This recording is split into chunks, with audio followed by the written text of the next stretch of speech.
Hello दोस्तों, स्वागत है आपका विकास ट्यूटोरियल यूट्यूब चैनल पे। तो मैथ के सिलेबस को यानी मैथ के टॉपिक को आगे बढ़ाते हुए लेकर चलते हुए आज आपकी हो गई 6 तारीख यानी 6/4/10 8 दिन और शेष बचे आपके के लिए।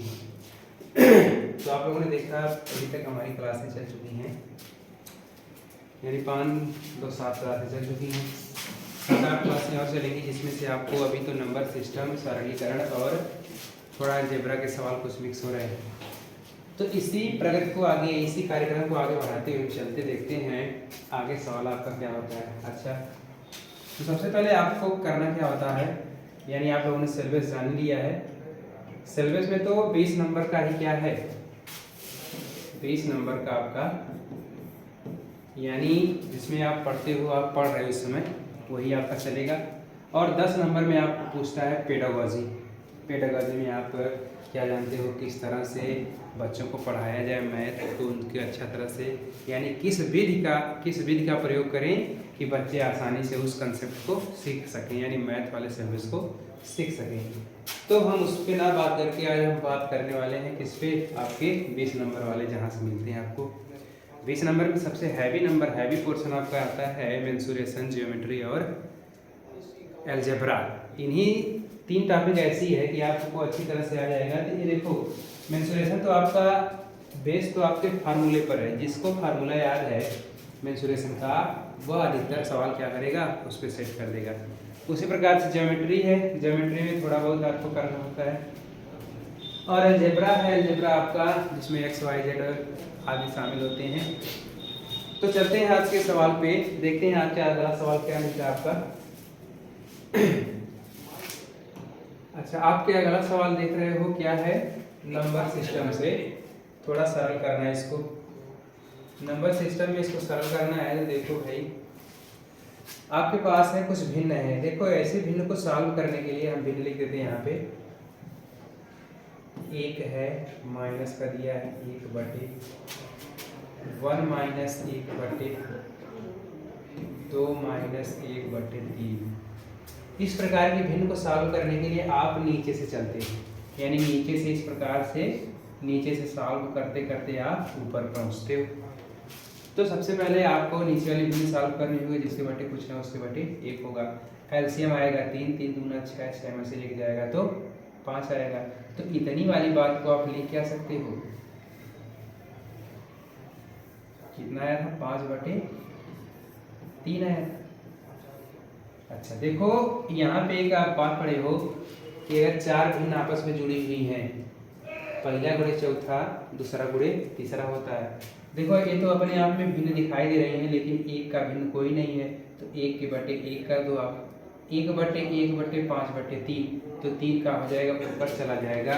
तो इतनी वाली बात को आप लिख क्या सकते हो, 3/5, यानी इस वाली बात को आप लिख सकते हो 3/5। अच्छा, 3/5 है, तो अब इसको सॉल्व करो। 5 1 कम 5, 5 में से 3 जाएगा तो 2 आएगा। तो यहाँ से मिलेगा 2/5। अच्छा, पूरी भिन्न को सॉल्व किए यहाँ से यहाँ, तो 2/5 आ गया। अच्छा, जब 2/5 आया तो 2/5 में आप पहला गुणे चौथा नियम लगाओगे, तो पहला गुणे चौथा से 5 ऊपर चला जाएगा, 2 नीचे रहेगा। यानी इस पूरी वाली बात को आप लिख क्या सकते हो, 5/2। अब आपके पास ही साधारण भिन्न आ गई। इस भिन्न को आप सॉल्व कर सकते हो क्या, 2 1 कम 2 करोगे, -5 करोगे, बटे 2 आएगा, तो कितना निकल के आएगा यहाँ से, यानी -3/2। यानी यह आपका क्या होगा, आपका आंसर होगा। तो यानी -3/2 आपका कौन सा दिखाई दिया, ऑप्शन नंबर 2। बात समझ में आई, कैसे कैसे सवाल आया, देखते हैं।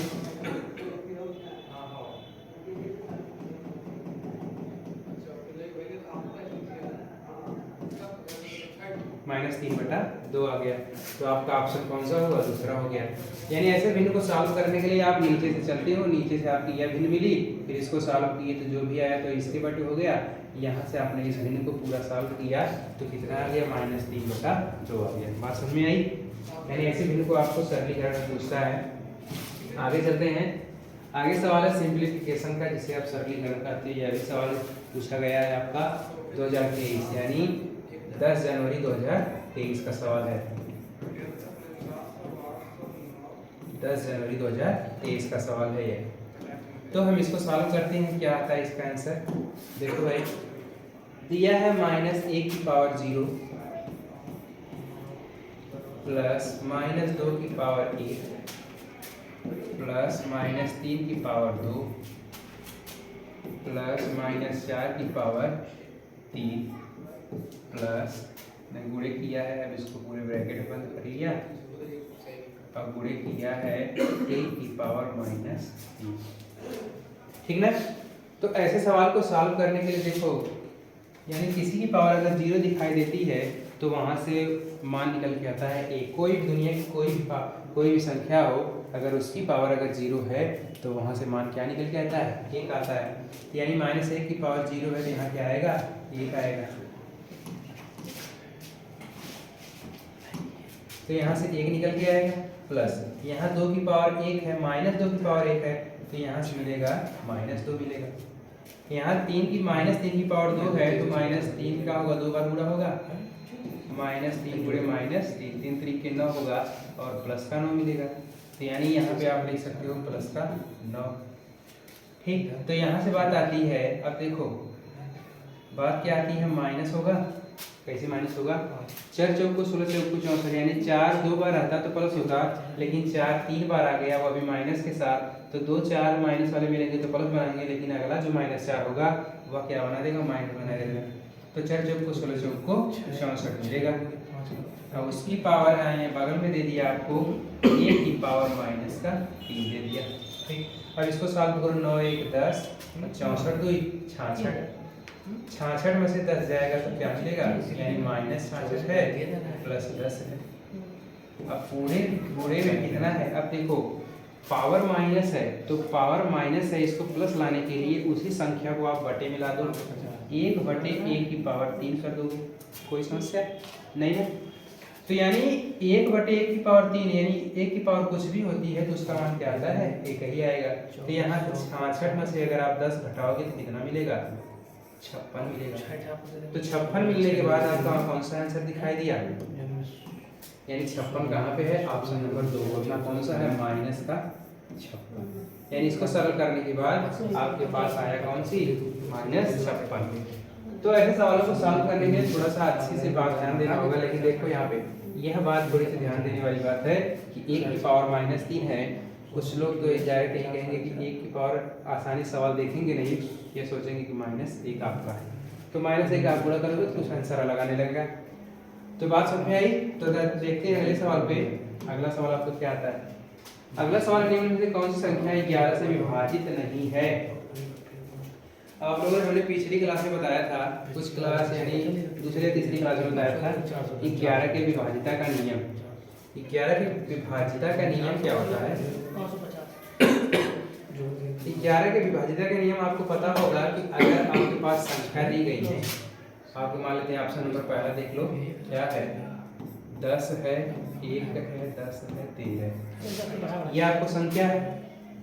तो यह संख्या है तो इसके अल्टरनेट वाले अंक को जोड़ते हो। ठीक, यानी आप क्या किए, एक के बाद 0 है तो इसको छोड़ना है, 1 को लेना है, फिर 1 के बाद 0 आता है 1 को छोड़ना है, फिर 1 लेना है, अब 3 को छोड़ना है तो इसको यहीं पे रहने दो। अब इसके बाद बचे वाले अंकों को जोड़ते हो तो कितना आया, 3 आ गया इधर, और इधर भी 3 में 0 जोड़े 3 आ गया। इनको घटाने के बाद या तो 0 आना चाहिए या 11 का कोई मल्टीपल आना चाहिए, तो इनको घटाए या तो कितना आ गया, 0 आ गया। तो 0 जब आ गया तो आप जानोगे कि जो आपका पहला समीकरण पहला आंसर दिया वो आपका क्या है, सही है, पूछ क्या रहा है, विभाजित नहीं। अच्छा, दूसरा ऑप्शन खोजोगे, दूसरा ऑप्शन है 11 0 11 0 11। वह इसमें वही नियम लगाओ, जब इसमें वह नियम लगाओगे तो क्या कहता है नियम, अल्टरनेट अंक वाले को जोड़ते चलो, एक के बाद एक जोड़ोगे, फिर इसको छोड़ना है, 0 जोड़ना है, फिर 0 छोड़ना है, 1 जोड़ना है। ठीक, एक बार यहाँ, यानी 1 1 मिलके 3 हो गए। फिर अगला नंबर आता है किसका, 11 है, 0 11 0 11, यानी 1 के साथ आप 0 को जोड़ोगे, फिर जोड़े को एक के बाद इसको छोड़ना होगा, एक को लेना होगा, एक के बाद जीरो छोड़ना होगा, इसको लेना होगा। ठीक, अब एक के बाद जीरो को छोड़ना है तो किसको लेना होगा, एक को लेना होगा, एक के बाद एक को छोड़ना होगा, जीरो को लेना होगा, जीरो के बाद एक को छोड़ना होगा, इसको लेना होगा। तो आप एक में जीरो जोड़ोगे तो एक होगा, एक में एक जोड़ोगे दो, दो एक तीन होगा। अब ठीक उसी प्रकार से इसको इसको इसको ऐड करोगे तो एक एक दो, दो एक तीन, तो यहाँ से भी क्या मिला, तीन मिला। तो तीन में तीन आप घटाओगे तो क्या मिला, जीरो मिला। अगर यहीं पे कोई बड़ी संख्या होती तो आप घटाते तो या तो 11 होता या 11 का कोई मल्टीपल होता। ठीक, अगला सवाल आता है आपका 22 22 22 2। अगला सवाल, अगला ऑप्शन है 22 22 22 22 22 22। ठीक, यहाँ पे आप देख रहे हो कि डायरेक्ट काटोगे तो नहीं कटेगा, यानी 11 दूनी 22, फिर 0 होगा 11 दूनी 22, फिर 0 होगा 11 दूनी 22, फिर 2। वही नियम लगा दो, यानी एक अल्टरनेट जोड़ते चलते हो। यहाँ पे आप जोड़ोगे, अब देखो नीचे जोड़ने के बाद कितना आता है, 2 2 4 2 6 2 8 आता है, और ऊपर को जोड़ने के बाद 2 2 4 2 6 यानी 6 आता है। यानी अब इनको घटाना है तो घटाने के बाद या तो 0 आना चाहिए या तो 11 का मल्टीपल आना चाहिए। घटाने के बाद कितना आ रहा है, 2 आ रहा है। तो यही ऑप्शन क्या होगा आपका, नहीं होगा, जो आपको क्या होगा, आंसर होगा। बात समझ में आई? यानी 11 से विभाज्य नहीं होने वाली संख्या कौन सी है, यानी ऑप्शन नंबर 3 है। बात क्लियर हुई? अच्छा आगे चलते हैं। यानी विभाज्यता का नियम क्या कहता है कि अल्टरनेट वाले अंक को जोड़ते चलते हैं। यहाँ पे आपने जोड़ा तो यहाँ से 8 आया, अब फिर इसको जोड़े आप तो 6 आया। इसको घटाने के बाद 0 आना चाहिए या तो 11 आना चाहिए। अगर 0 आ गया 11 आ गया तो वह संख्या या 11 कोई मल्टीपल हो। ठीक, 0 हो या 11 का कोई मल्टीपल हो तब क्या होगी, यह संख्या डिवाइड होगी। लेकिन यहाँ पे आप देख रहे हो क्या, 8 में से 6 घटाने के बाद कितना आता है, 2 आता है। तो इसलिए यह दी गई संख्या आपकी क्या होगी, जी 11 से विभाजित नहीं होगी। तो नहीं वाला पूछा है तो ऑप्शन नंबर 3 सही होगा। चलते हैं नेक्स्ट सवाल पे। अगला सवाल आपका कहता है नंबर सिस्टम का है। तो नंबर सिस्टम में थोड़ा थ्योरेटिकल सवाल है, इसको समझेंगे। थ्योरेटिकल सवाल है तो इसको क्या कहेंगे, प्रत्येक प्राकृतिक संख्या एक पूर्णांक है। प्रत्येक प्राकृतिक संख्या एक पूर्णांक है। देखो ऑप्शन में दिया है कि कथन सत्य नहीं। क्या है, कथन सत्य नहीं है। नहीं पे ध्यान देना आप लोग, यानी निम्न में से कौन सा कथन सत्य नहीं है। तो दिया है प्रत्येक प्राकृतिक संख्या एक पूर्णांक है, यानी प्रत्येक प्राकृतिक संख्या कहाँ शुरू होती है, 1 होता है, 2 होता है, 3 होता है, डाटा इनफाइनाइट। यानी आपके पास पूर्णांक तो होते हैं, जीरो भी एक पूर्णांक होता है, धन पूर्णांक होते हैं और ऋण पूर्णांक होते हैं। तो यह क्या है, एक धन पूर्णांक में आ जाएगा, तो इसलिए यह क्या होगा, एक धनात्मक पूर्णांक। तो यह ऑप्शन क्या हो जाएगा, सही हो जाएगा। लेकिन आपको खोजना क्या है, नहीं सत्य है तो यह सही। प्रत्येक वास्तविक संख्या एक परिमेय संख्या होती है। अच्छा, वास्तविक संख्या होती क्या है, जो वास्तव में है आपकी। तो 1 से वो अभी शुरू होती है, 2 होती है, 3 होती है। तो यानी 1/1 करोगे तो ये आपकी क्या मिलेगी, परिमेय संख्या मिलेगी। 2/2 1 करोगे तो यह भी एक परिमेय संख्या मिलेगी। 3/1 करोगे तो यह भी एक परिमेय संख्या मिलेगी। यानी परिमेय संख्या की परिभाषा यह होती है जिसे हम P/Q के रूप में लिख सकें, लेकिन जो हर होता है वह 0 के बराबर नहीं होना चाहिए। Q is not equal to 0। तो यह भी आपकी सही दिखाई दी। प्रत्येक प्राकृतिक संख्या एक पूर्ण संख्या होती है। अच्छा, ऑप्शन नंबर 3 क्या कह रहा है, प्रत्येक प्राकृतिक संख्या क्या है, प्राकृतिक संख्या यही है, प्राकृतिक संख्या पूर्ण संख्या होती है। पूर्ण संख्या होगी यानी 1 2 3 4 डाट डाट डाट इनफाइनाइट। तो 2 तो पूर्ण संख्या है, 4 तो पूर्ण संख्या, लेकिन कह रहा है ना प्रत्येक प्राकृतिक संख्या। तो प्रत्येक प्राकृतिक संख्या पूर्ण संख्या नहीं होती। अगर प्रत्येक पूर्ण संख्या एक परिमेय संख्या होगी, पूर्ण संख्या आपके मान लेते हैं 2 है, तो 2/1 करोगे तो यह आपकी क्या होगी, परिमेय संख्या। यानी दिया गया जो ऑप्शन 3 होगा वही आपका क्या होगा, सही होगा। बात समझ में आई? तो अगला सवाल आपका क्या कहता है, चलते हैं नेक्स्ट सवाल पे। नेक्स्ट सवाल है आपका सांख्यिकी, जिसमें आप स्टैटिक्स जानते हो। तो स्टैटिक्स के बारे में आप लोगों ने फार्मूला पिछले सवाल में देखा था। अब यहाँ पे दिया है 14, 13, 18, 16 के प्लस 1 के प्लस 3 का माध्य 13 है, तो के कामा 8 कामा 9 कामा 11 5 10 6 का माध्य ज्ञात कीजिए। अच्छा माध्य भी ज्ञात करना है तो माध्य का फार्मूला आपको पता ही होगा, पता है कि माध्य बराबर होता क्या है, माध्य बराबर होता है पदों का योग बटे पदों की संख्या। अब आपको माध्य दे दिया है 13, अब रख दो सब सवाल में, जब रखोगे तो 13 आपका दे दिया, 13 दे दिया, बराबर करोगे पदों का योग जोड़ दो भाई, 3 6 3 9 9 8 17 17 3 20 20 4 24 हो गए, 24 यहाँ बस 24 2 आ गया, 2 में 1 जोड़ोगे 3 होगा, 3 1 4 4 1 5 5 1 6 होगा, 64 मिलेगा। अब के कै बार है, के यानी के कै बार है, 2 बार है, तो के में के जोड़ोगे तो 2 के आ जाएगा, बात समझ में आई, के में के जोड़ोगे तो 2 के आ जाएगा, प्लस का 2 के। अब पदों की संख्या कितनी है, 1 2 3 4 5 6 पर, तो यहाँ से घटा दो भाई, कितना आएगा 13 25 65 आ जाएगा, बराबर 64 प्लस 2 के, ठीक। अच्छा जोड़ो, देखो सही जोड़ा गया है ना, 3 3 6 3 9 9 8 17 17 3 20 6 3 9 9 8 17 17 3 20 20 4 24 के 4 हासिल 2, फिर यहाँ पे 2 1 3 3 1 4 4 1 5 5 1 6 6 हो गया, ठीक है। तो 65 होगा, आप इधर लाओगे तो क्या मिलेगा, 1 मिल जाएगा, 1 बटे 2 हो जाएगा, के का मान निकलेगा आपका, ठीक है। जब के का मान निकलेगा तो यहाँ से के का मान आप दशमलव लिखोगे तो के बराबर 0.5 आ जाएगा, के का मान कितना है 0.5 आएगा। अच्छा अब इसमें आपको रखना है क्या क्या, के का मान रखो आप, यहाँ पे माध्य निकालना है तो क्या होता है, पदों का योग बटे पदों की संख्या, 0.5 है,